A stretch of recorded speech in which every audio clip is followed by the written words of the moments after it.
ಹಿಂದಿನ ವಿಡಿಯಲ್ಲಿ ನಾವು ಕಲಿಯುಗದ ಮಹಿಮೆಯನ್ನು ಕಂಡಷ್ಟು ಕೇಳುವುದು ಅಂದಾಗ ನಾನೇನು ಹೇಳಿದೆ, ಕನಕದಾಸರು ಇದ್ರು, ಬೀರಪ್ಪ ಮತ್ತು ಬಚ್ಚಪ್ಪ ಅವರ ತಂದೆ ತಾಯಿಗಳು, ಆಮೇಲೆ ಇಲ್ಲಿ ಹೇಳಿದಂಥ ಒಂದು ಕೆಲವು ವಿಚಾರಗಳು, ಸತ್ಯ ಧರ್ಮಗಳೆಲ್ಲ ಎಲ್ಲಿ ಹೋದವು, ಆಮೇಲೆ ಉತ್ತಮರ ಜೀವನಕ್ಕೆ ದಾರಿ ಇಲ್ಲ ಅಂತ ಕನಕದಾಸರು ಹೇಳ್ತಾರೆ. ಅತ್ತೆ ಸೊಸೆಯಾಗಿ, ಸೊಸೆ ಅತ್ತೆಯಾಗಿ, ಅಲ್ಲಿ ಗಂಡ ಹೆಂಡತಿಯಾಗಿ, ಹೆಂಡತಿ ಗಂಡನಾಗಿ ಬದುಕುವಂಥ ಕಾಲ ಬಂದದ. ಆಮೇಲೆ ಹೊಂದಾಣಿಕೆ ಮತ್ತು ಸಂಬಂಧಗಳನ್ನು ಕಳೆದುಕೊಂಡು ವೈರಿಗಳೇ ಹೆಚ್ಚಾಗ್ತಾ ಇದ್ದಾರೆ. ಯಾವುದೇ ಒಂದು ರಕ್ತ ಸಂಬಂಧಕ್ಕೆ ಬೆಲೆ ಇಲ್ಲ ಅಂತ ಹೇಳ್ತಾರೆ. ಕೇವಲ ಗುರು ಬ್ರಾಹ್ಮಣ ಮತ್ತು ಹಿರಿಯರನ್ನೆಲ್ಲ ಬೈದು ದೇವರು ಇಲ್ಲ ಅನ್ನುವಂಥ ಮಟ್ಟಿಗೆ ವಾದ ಮಾಡುವಂಥ ಅಧಮರ ಈ ಸಮಾಜದಲ್ಲಿ ಕೂಡಿದ್ದಾರೆ ಅಂತ ಹೇಳ್ತಾರೆ. ಆಮೇಲೆ ಬ್ರಾಹ್ಮಣ ಅಂದರೆ ವೇದಗಳನ್ನು ಓದಿ ಶ್ರೇಷ್ಠವಾದಂಥ ಬ್ರಾಹ್ಮಣರು ಕೂಡ ತಮ್ಮ ವೃತ್ತಿಯನ್ನು ಕಳೆದುಕೊಂಡು, ಅಂದರೆ ತಾವೇ ಸನ್ಮಾರ್ಗದಲ್ಲಿ ನಡೆದು ಆ ವೃತ್ತಿಯನ್ನು ಕಳೆದುಕೊಂಡು ತಾವೇ ಇವತ್ತು ಭಿಕ್ಷೆ ಬೇಡುವಂಥ ಪರಿಸ್ಥಿತಿ ಬಂದದ. ಹೋರಾಡಿದಂಥ ಅಥವಾ ದೊಡ್ಡ ದೊಡ್ಡ ಪ್ರತಿಭಾವಂತರಿಗೆ ಯಾವುದೇ ಒಂದು ಅನುಕೂಲವಾದ ಜಾಗ ಇಲ್ಲ. ನಿಜವಾಗಿ ನಾವು ಪೊಲೀಸು ಅಥವಾ ಈ ಮಿಲಿಟರಿ ಅಂತ ನೋಡಿ ಅದು ಈ ಲಂಚ ತಿನ್ನಕತ್ತಾರೆ. ಇಂಥದಾಗ್ತದೆ. ಮುಂದೆ ಅನ್ನ ವಸ್ತ್ರಗಳಿಂದ ಚೆನ್ನಾಗಿ ಬಾಳುತ್ತಾ, ಬೇರೆ ಬೇರೆ ಕುತಂತ್ರಗಳನ್ನು ಮಾಡುತ್ತಾ, ಎಲ್ಲರನ್ನ ಮೋಸ ಮಾಡುತ್ತಾ, ಅನ್ನ ವಸ್ತ್ರ ಮತ್ತು ಮನೆಗಳನ್ನು ಕಟ್ಟಿಸ್ಕೊಂಡು ಆ ಮಹಾ ಮೋಸವನ್ನು ಮಾಡಿ ಸಣ್ಣತನವನ್ನು ಮಾಡ್ತಾ ಇರುವಂಥ ಈ ಕ್ರೂರ ಜನರು ಒಂದು ಹಾವಿನ ಪರಿಯಂತೆ ಮನುಷ್ಯನ ತುಂಬ ಹಾವಿನಂತೆ ಮನುಷ್ಯನ ತುಂಬ ವಿಷವನ್ನೇ ತುಂಬಿಕೊಂಡು ಎಲ್ಲರನ್ನು ಕಚ್ಚುವ, ಅದರ ನಾಶಗೊಳಿಸುವ ಪ್ರವೃತ್ತಿಯಲ್ಲಿ ಇದ್ದಾರೆ. ಆಳಿದಂಥ ಒಡೆಯ ಒಬ್ಬ ಮಾಲಕನಿಗೆ ತನ್ನ ಆಳೆ ಮೋಸ ಮಾಡಿ ಅವನೇ ಬೆಳೆದು ಮೇಲೆ ಬರುವಂಥ ಸಮಾಜ. ಹೆಂಡತಿಯ ಪ್ರೀತಿಯನ್ನು ವಿಚಾರಿಸದೆ ಅಥವಾ ಹೆಂಡತಿಯ ಪ್ರೀತಿಯನ್ನು ಅನುಸರಿಸಿ ಅವಳಿಗೆ ಯಾವುದೇ ಒಂದು ಮರ್ಯಾದೆ ಕೊಡದೆ ಈ ಆಡಂಬರದ ಜೀವನಕ್ಕೆ ಅಥವಾ ಒಂದು ದುರ್ಮಾರ್ಗದ ಜೀವನಕ್ಕೆ ಬೆಲೆ ಕೊಟ್ಟು ವೇಶ್ಯಾ ಸ್ತ್ರೀಯರ ಸಂಘವನ್ನು ಮಾಡಿ ಕಾಲ ಕಳೀತಾ ಇದ್ದಾರೆ ಅಂತ ಹೇಳ್ತಾರೆ. ಇನ್ನು 7ನೇ ಪದ್ಯದಲ್ಲಿ ಅವ್ರು ಏನು ಹೇಳ್ತಾರೆ ಅಂದ್ರೆ, ಸೇರಿ ದ್ರೋಹವ ಮಾಡುವ ಕ್ರೂರ ಕರ್ಮಿಗಳ ಮತ ಪೂರೈಸಿ ಕೊಡುವ ರಸಗಳೆಲ್ಲರ ದಾರಿಣಿಯ ಭಾರವನ್ನು ತಾಳಲಾರದೆ ದೇವಿ ಶ್ರೀರಾಮ ರಾಮವೆಂದು ಸಿರದೂಗಿದಳು. ನೋಡ್ರಿ, ಸೇರಿ ಎಲ್ಲರೂ ಕೂಡಿ ದ್ರೋಹವನ್ನು ಮಾಡುವಂಥ ಕ್ರೂರ ಕರ್ಮಿಗಳನ್ನು, ಒಂದೇ ಮತ ಅಂದ್ರೆ ಬುದ್ಧಿನೂ ಆಗ್ತದೆ, ಇಲ್ಲಿ ಮತ ಅಂದರೆ ಜಾತಿನೂ ಆಗ್ತದೆ. ಎಲ್ಲರೂ ಮತವನ್ನು ಒಗ್ಗೂಡಿಸಿ ಆ ಮತದವರನ್ನು ಉರಿದುಂಬಿಸಿ ಒಂದೇ ಧರ್ಮ ಅಂತ ಹೇಳಿ ತಾವು ಒಂದು ಉನ್ನತ ಮಟ್ಟಕ್ಕೆ ಹೋಗುವಂಥ ರಾಜಕಾರಣಿಗಳನ್ನು ನಾವು ನೋಡ್ತೀವಿ. ಪೂರೈಸಿ ಕೊಡುವ ಅರಸರುಗಳೆಲ್ಲರೂ ಧಾರಣೀಯವಾಗಿ ನೋಡ್ರಿ, ಆ ಜಗವನ್ನು ಒಬ್ಬರೊಬ್ಬರೊಬ್ಬರಿ ಮಾಡುವಂಥ ಅನ್ಯಾಯವನ್ನು ನೋಡಿ ನೋಡಿ ನೋಡಿ ಧಾರಣಿ ಅಂದರೆ ಧರಣಿಯ ಭಾರವನ್ನು ನೋಡ್ರಿ, ಧಾರಣೀಯ ಭೂಮಿ ಅಥವಾ 3 ಧಾರಣೀಯ ಭಾರವನ್ನು ತಾಳಲಾರದೆ ದೇವಿ ಶ್ರೀರಾಮ ಎಂದು ಸಿರದೂಗಿದಳು. ಭೂಮಿ ಕೂಡ ಈ ಭೂಮಾತೆ ವಿಷ್ಣು ಅವಳನ್ನು ಭೂಮಾತೆಯನ್ನು ಉಳಿಸಿದ್ದ. ಹಿರಣ್ಯಾಕ್ಷನನ್ನು ಕೊಂದು ಅವನ ಪಾತಾಳದಿಂದ ಭೂದೇವಿಯನ್ನು ತಂದಿದ್ದ. ಅಂಥ ಭೂದೇವಿ ಕೂಡ ಈ ಪಾಪದ ಸೆಲೆಯು ಹೆಚ್ಚಾಗಿ ಈ ಪಾಪದ ಭಾರವನ್ನು ತಾಳಲಾರದೆ ಶ್ರೀರಾಮ ಅಂತೇಳಿ ರಾಮಸ್ಮರಣೆಯನ್ನು ಮಾಡ್ತಾ ಆ ಭೂಮಿಯು ತಲೆದೂಗ್ತಾ ಇದೆ ಅಂತ ಹೇಳ್ತಾರೆ. ಉತ್ತಮ ಪತಿವರ್ತೆಯು ಪತಿ ನಿನೇ ಗತಿ ಎನ್ನಲು, ಉತ್ತಮ ಪತಿವರ್ತೆಯು ಪತಿ ನೀನೇ ಗತಿ ಎನ್ನಲು, ಮುತ್ತೈದೆ ಗಡುವುದಕ್ಕೆ ವಸ್ತ್ರವಿಲ್ಲ, ಮುತ್ತೈದೆಗೆ ಉಡುವುದಕ್ಕೆ ವಸ್ತ್ರವಿಲ್ಲ. ನೋಡ್ರಿ, ಗಂಡನೇ ದೇವರೆಂದು ಗಂಡನನ್ನು ಪೂಜಿಸಿ, ಗಂಡ ಅಂದ್ರೆ ಗಂಡನಿಗೆ ಏಕ ಪತಿವ್ರತಸ್ಥೆ ಅಂತಾರೆ. ಪತಿವ್ರತ ಧರ್ಮಕ್ಕೇನು, ಒಬ್ಬನೇ ಗಂಡನನ್ನ ದೇವರನ್ನು ನಂಬಿ ಸನ್ಮಾರ್ಗದಲ್ಲಿ ನಡೆಯುವಂಥ ಆ ಸ್ತ್ರೀಗಳಿಗೆ ಉಟ್ಕೊಳ್ಳೋಕೆ ಬಟ್ಟೆ ಸಿಗುವುದಿಲ್ಲ ಕಲಿಯುಗದಲ್ಲಿ. ಆದರೆ ಮತ್ತೆ ವ್ಯಭಿಚಾರಿಣಿಗೆ ತೊಡಿಗೆ ಬಂಗಾರಗಳು, ನೋಡ್ರಿ, ವೇಶ್ಯಾವಾಟಿಕೆಯನ್ನು ಮಾಡುವಂಥ ಅಥವಾ ದುರ್ಮಾರ್ಗದಲ್ಲಿ ನಡೆಯುವಂಥ ಸ್ತ್ರೀಯರಿಗೆ ತೊಡಿಗೆ ಬಂಗಾರಗಳು ವರ್ತನಿಗೆ ನಯ್ಯ ಕಲಿಯುಗದ ಮಹಿಮೆ. ನೋಡ್ರಿ, ಪತಿವ್ರತ ಸ್ತ್ರೀಯರಿಗೆ ಉಡಲಿಕ್ಕೆ ಬಟ್ಟೆ ಇಲ್ಲ, ಆದ್ರೆ ವ್ಯಭಿಚಾರ ಮಾಡುವಂಥ ಪದ್ಯದ ಪ್ರಕಾರ ಹೇಳಕತ್ತೀನ್ರಿ, ಮತ್ತು ನೀವು ನಾನು ವೈಯಕ್ತಿಕವಾಗಿ ಹೇಳಕತ್ತೀನಲ್ಲ, ವ್ಯಭಿಚಾರಿಯಾದಂಥ ಸ್ತ್ರೀಯರಿಗೆ ತೊಡಿಗೆ ಬಂಗಾರಗಳು ವರ್ತನದೇ ನಿರಯ್ಯ ಕಲಿಯುಗದ ಮಹಿಮೆ. ಪ್ರತಿವತ್ತೆ ಎಂಬುವರು ಮತ್ತು ಅಲ್ಲಿಗೆ ಮುಗಿಸ್ಲಿಲ್ಲ. ಯಾಕಂದ್ರೆ ಒಬ್ಬರಿಗೆ ಆ ದಾರಿಯೊಳಗೆ ನಡೆದಕ್ಕೆ ಅವ್ರು ಚಂದ ರೊಕ್ಕ ಬಂಗಾರ ರೂಪಾಯಿ ಮಾಡ್ಕೊಂಡು ಅಗದಿ ಆರಾಮದಾಳಪ್ಪ ಅಂದ್ರೆ ಆಕೆಯಿಂದ ಸಾಕಷ್ಟು ಜನ ಅದೇ ಮಾರ್ಗವನ್ನು ಅನುಸರಿಸ್ತಾರೆ. ಪತಿವರ್ತಿಗೆ ಕಷ್ಟ. ನೀವು ಯಾವುದೇ ಒಂದು ಹಳೆ ಸಿನಿಮಾ ನೋಡಿರ್ಬೋದು, ಒಂದು ಭಕ್ತಿ ಸಿನಿಮಾ ನೋಡಿರ್ಬೋದು, ಅಂಥ ಭಕ್ತಿ ಸಿನಿಮಾದಲ್ಲಿ ಆ ಪತಿವರ್ತಿಗೆ ಪಿಕ್ಚರ್ ಮುಗಿಯುವವರೆಗೂ ಕಷ್ಟ ಇರ್ತದೆ. ಆದರೆ ಕೊನೆಯಲ್ಲಿ ಅವಳಿಗೆ ಮೋಕ್ಷದ ಅರಿವಾಗ್ತದೆ, ಪರಮಾತ್ಮನ ಸನ್ನಿಧಿಗೆ ಪರಮಾತ್ಮನೇ ಕರೆದುಕೊಂಡು ಹೋಗ್ತಾನೆ ಅನ್ನೋದನ್ನು ನಾವು ನೋಡಿದ್ದೀವಿ. ಆದರೆ ಇಲ್ಲೇನಾಗ್ತದೆ, ಪತಿವ್ರತೆ ಎಂಬುವರು ಶತಸಹಸ್ರಕ್ಕೊಬ್ಬರು. ಶತಸಹಸ್ರ ಅಂದ್ರೆ ಎಷ್ಟೇ? 10,000. ಶತ ಅಂದ್ರೆ 100 ಅಂದ್ರೆ ನಮ್ಮ ಭಾಷೆದಾಗ ಹೇಳ್ತಾರಲ್ಲ, ಶತ ಅಂದ್ರೆ 100, ಸಹಸ್ರ ಅಂದ್ರೆ 1000. ನೋಡ್ರಿ, ಇದು 1000, ಇದಕ್ಕೆ ಶತ ಅಂದ್ರೆ 100 ಬರೀ ಅಂದ್ರೆ ಎಷ್ಟಾಗ್ತದೆ? ನಮ್ಮ ಕನ್ನಡ ಹಳ್ಳಿ ಭಾಷೆದಾಗ ಏನಂತೀವಿ, ಎಲ್ಲೋ ಸಿಗೋರು ಲಕ್ಷಕ್ಕೊಬ್ರು ಅಂತ ಹೇಳ್ತಾರೆ. ಪತಿವ್ರತೆ ಎಂಬುವರು ಶತಸಹಸ್ರಕ್ಕೊಬ್ಬರು, 1,00,000ಕ್ಕೆ ಒಬ್ಬರು ಸಿಗ್ತಾರಂತ ಮುಂದೆ ಕಲಿಯುಗದಾಗ. ಈಗಿನ ಸ್ಟೋರಿ ಅಲ್ಲಿದೆ, 14ನೇ ಶತಮಾನದಾಗ ಬರೆದದ್ದು. ಮುಂದೆ ಹುಡುಕಾಡಕ್ಕೆ ಹೋದ್ರೆ ಪತಿವ್ರತೆ ಎಂಬುವರು ಶತಸಹಸ್ರಕ್ಕೊಬ್ಬರು, ಮಿತಿ ಮೀರಿ ಹರಯ್ಯ ಹಿತ ಜನರು. ನೋಡ್ರಿ, ಬ್ಯಾರೆದವರು ಲೆಕ್ಕಿಂದ ಸಿಗ್ತಾರೆ, ಆದ್ರೆ ಪತಿವ್ರತೆ ಅನ್ನೋರು ಒಬ್ಬರು. ನೋಡ್ರಿ, ಆ ಗಣತಿ ಹಾಡೊಳಗ ಹೇಳ್ತಾರೆ, ಯಾರು ಚಿಕ್ಕವಳು ಆ ಭಾಗೀರಥಿ, ಆ ಭಾಗೀರಥಿ ಪತಿವ್ರತ ಹೆಣ್ಮಗಳನ್ನು ಅವಳನ್ನ ಬಲಿ ಕೊಟ್ಟರೆ ನಿಮ್ಮ ಊರಿಗೆ ನೀರು ಬರ್ತದೆ. ನೋಡ್ರಿ, ಊರಿನ ಜನರ ಹಿತಕ್ಕಾಗಿ ತನ್ನ ಸ್ವಂತ ಸೊಸೆಯನ್ನ ಬಲಿ ಕೊಟ್ಟಂತ ನಾಡು. ಯಾಕಂದ್ರೆ ಪತಿವ್ರತೆ ಎಂಬುವರು ಅವಾಗ ಇದ್ರು ಅಂತೇಳಿ ಇವ್ರು ಬರೀತಾರೆ. ಈಗ ನಾವು ಏನು ಅನ್ನಕ್ಬೋದ್ರಿ, ಯಾಕಂದ್ರೆ ಯಾರನ್ನ ನಾವು ಕಂಡಿಲ್ಲ, ನಮ್ಮನ್ನು ಯಾರೂ ಕಂಡಿಲ್ಲ. ನಾವು ಹೆಂಗದೀವಿ ನಮಗೆ ಗೊತ್ತ.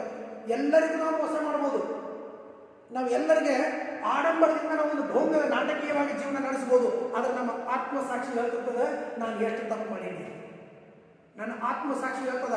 ಈ ವಾಕ್ಯವನ್ನು ಓದುವಾಗ ಪ್ರತಿಯೊಬ್ಬರು ಅಂತಾರೆ, ನಾನು ದುರ್ಮಾರ್ಗದಲ್ಲಿ ಏನೋ ಒಂದು ತಪ್ಪು ಮಾಡಿರ್ತೇನೆ. ತಿಳ್ಕೊಳ್ಳಿ, ಒಬ್ಬ ಸಿಗರೇಟ್ ಸೇದಿರ್ತಾನೆ, ಒಬ್ಬ ಸೆರೆ ಕುಡಿದಿರ್ತಾನೆ, ಒಬ್ಬ ಕಳು ಮಾಡಿರ್ತಾನೆ, ಏನಿಲ್ಲಂದ್ರೂ ಸುಳ್ಳಾದ್ರೂ ಹೇಳ್ಯಾರ. ಇನ್ನು ತಂದೆ ತಾಯಿಗೆ ಅವ್ರಿಗೆಲ್ಲ ಸುಳ್ಳು ಹೇಳಿದ್ರು. ಯಾಕಂದ್ರೆ ತಂದೆ ತಾಯಿಗೆ ಸುಳ್ಳು ಹೇಳೋದಕ್ಕೆ ಅದು ಏನದ ಅಳಿಸಲಾರದ ಪಾಪ.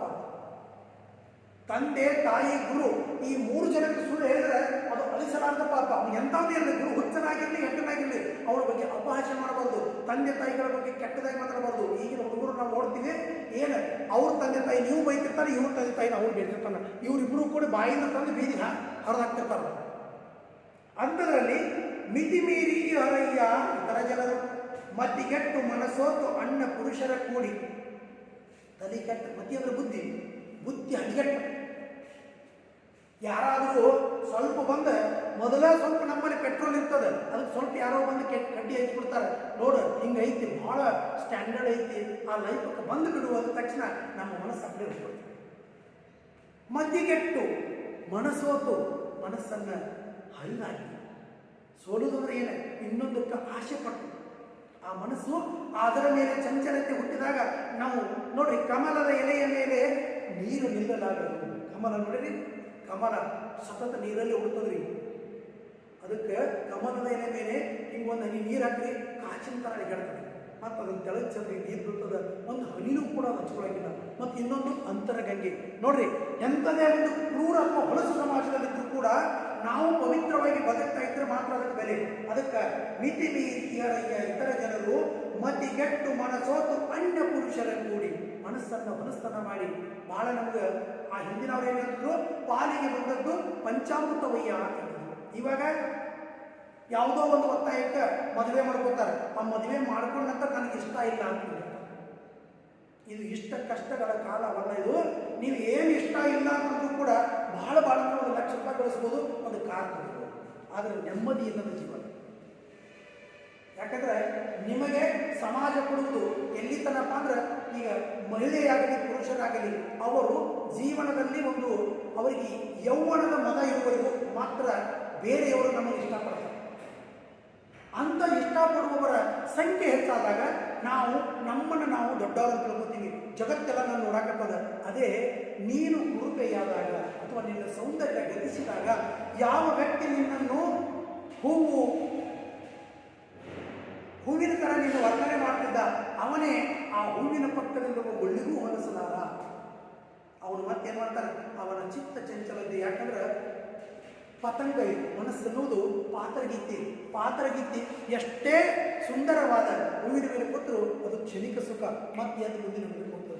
ಹಂಗೆ ನಿಮ್ಮನ್ನು ಅಥವಾ ನೀವು ನಿಮ್ಮನ್ನು ಯಾರೋ ನೀವಾಗಲಿ ಬೇರೆಯವರಾಗಲಿ ಬೇರೆಯವನ್ನ ಬಯಸುವುದು ಪಾತ್ರಕ್ಕಿದ್ದಂಗೆ ಅದು ಕ್ಷಣಿಕ ಸುಖ. ಅದನ್ನ ನಾವೇನ್ ಮಾಡ್ಕೊತೀವಿ ಅಂದ್ರೆ ನೋಡ್ರಿ, ಮತಿಗೆಟ್ಟು ಮನಸ್ಸೊತ್ತು ಅನ್ಯ ಪುರುಷರ ಕೂಡಿ ಗತಿಗೆಟ್ಟು ಹೋಗುವರು ಮೂರು ತೊರೆದು. ನೋಡಿ, ಮೂರು ತೊರೆದು, ಮೂರು ಬಿಟ್ಟು ಅವ್ರು ಊರಿಗೆ ದೊಡ್ಡವರ ತಗೊಂಡು ನಾಳೆ ನೀತಿ ಮಾನ ಮರ್ಯಾದೆ ಜನ ಬಿಟ್ಟಿರ್ತೀವಿ, ಅದಕ್ಕೆ ಮೂರು ಬಿಟ್ಟು ಹೋಗ್ತಾರೆ ಅಂತ ಹೇಳ್ತಾನೆ. ಆಮೇಲೆ ಹರಿಹರರ ಪೂಜೆಗಳು ಹಗರಣಗಳಾಗುವವು. ನೋಡ್ರಿ, ಹರಿಹರ ಅಂದ್ರೇನ? ಹರಿ ಅಂದ್ರೆ ವಿಷ್ಣು, ಹರ ಅಂದ್ರೆ ಪರಮಾತ್ಮ.